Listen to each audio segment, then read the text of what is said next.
Turn on ko. Ano? Hey! Sa wakas, dumating na rin ang hinihintay ko. TNW N11. Ang pinaka-features niya ay ang AI noise reduction niya.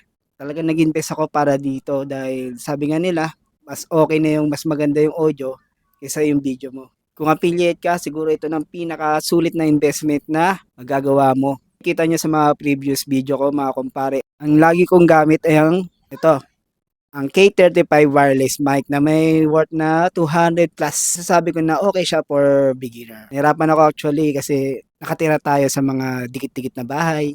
Sabihin na natin squatter area. Marami naglalaro mga bata, may mga dumadaan na motor, mga nagtatakbuhan dyan sa labas. Gagawa tayo ng video na walang noise reduction at ang merong noise reduction. Ang pinaka-challenge ko talaga dito ay ito.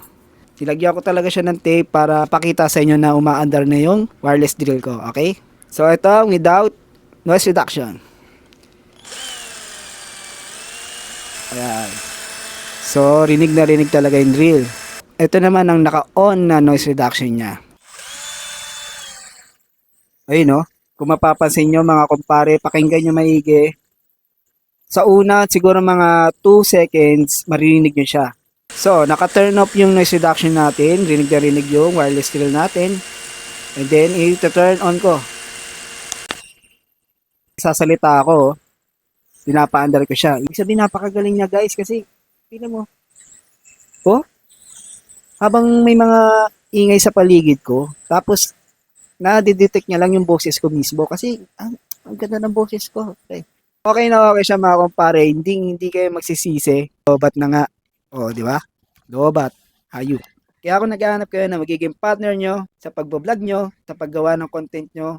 I recommend this TNW N11. Kaya, check out nya. Hello. Ay, may echo pa oh.